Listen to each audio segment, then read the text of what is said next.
വീടിൻ്റെ opposite side റോസപ്പൂക്കൾ. എന്തൊരു ഭംഗി, എന്തൊരു ഭംഗി, എന്തൊരു ഭംഗി. ബസ്സിൻ്റെ വീട്ടിൽ റോസപ്പൂക്കളുണ്ടായതായിരുന്നു. എൻ്റെ അമ്മേ, റോസപ്പൂക്കൾ കണ്ടിട്ടെങ്കിൽ ആദ്യമായിട്ട് വയ്യ. വെറുതെ റോസപ്പൂക്കളുണ്ടായിരിക്കും. കൊല കൊല കൊല കൊല കൊല. കാറ്റ് സഹിക്കാൻ പറ്റില്ല. ഭയങ്കര കാറ്റ്, ഭയങ്കര കാറ്റ്. ഞാനിപ്പോൾ പറന്നു പോകും, ഞാനിപ്പോൾ പറന്നു പോകും.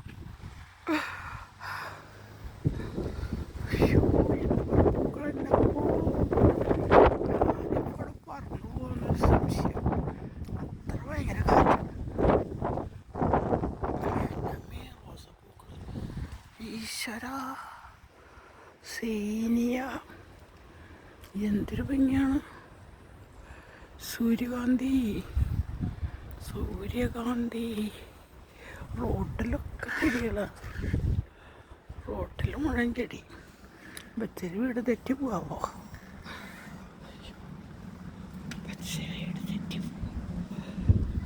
ഞാനിങ്ങനെ നടന്ന് പൂക്കളൊക്കെ ഒന്ന് ഫോട്ടോ എടുക്കട്ടെ.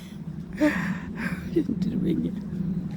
ചെടിയും മരങ്ങളും, എല്ലാ മരങ്ങളും തന്നെത്താൻ വെട്ടാണ്ട് തന്നെ ഷേപ്പിലുണ്ടാവുക. തന്നെത്താൻ നമ്മുടെ നാട്ടിലൊക്കെ വെട്ടി കൊടുക്കണ്ടേ ചെടികളൊക്കെ.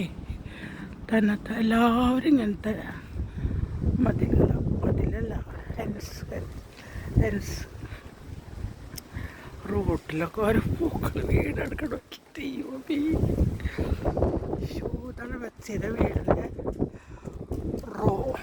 ഈ ചെടിയൊക്കെ തന്നെത്താനിങ്ങനെ റൗണ്ട് ചെയ്യും, വെട്ടി നിർത്തും വേണ്ട. അതാണ് ബസ്സിയുടെ വീടിൻ്റെ കോമ്പൗണ്ട്. ഇതാണ് വീടിൻ്റെ ഫ്രണ്ട് റോഡ്. ഞങ്ങൾ ഇന്നലെ പിന്നിക്കൂടെ പോയി കാർ പാർക്കിങ്ങിന്. കണ്ടോ? ഹെൻസ്. മതിലൊന്നല്ല, അവരും ഇങ്ങനത്തെ കിട്ടുള്ളൂ. മതിലൊന്നല്ല. ഇതിലേതാ ബസ്സിൽ വീടെന്ന് കണ്ടുപിടിക്കണം. 70 ബസ്സിൽ വീട്. ചെടികൾ തണുത്തിട്ട് വരച്ചിട്ട് പോയി. ഞാൻ വീഡിയോ പിടിച്ചിട്ട് ഞാൻ നിർത്താൻ പോകും. കണ്ടമോനം ചെടി എല്ലാ വീട്ടിലുണ്ട്. അയ്യോ, എനിക്ക് തണുത്തിട്ട് പോയി. ഞാൻ വീഡിയോ പിടിക്കാൻ നിർത്താൻ പോകണം. ഇതാണ് ബസ്സിന് ടാപ്പ്. അയ്യോ, ബസ്സിൻ്റെ തൊട്ടടുത്ത് ഭയങ്കര ചെടികൾ. അവിടെ പോയി ഫോട്ടോ എടുക്കാൻ പറ്റുന്നില്ല. എൻ്റെ അമ്മേ, എനിക്ക് തണുത്തിട്ട് പോയി. ഞാനിവിടെ ഫോട്ടോ എടുത്ത് തന്നെ ഒരു അത്ഭുതം. ഇതാണ് ബസ്സിയുടെ ടാപ്പ്.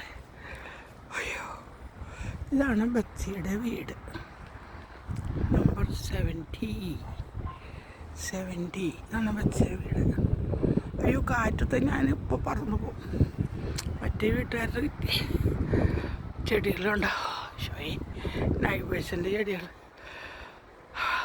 ആർക്കും കാർ ഷെഡില്ല, ഒക്കെ ഇങ്ങനെ പുറത്ത് കാറിട്ടിരിക്കുക.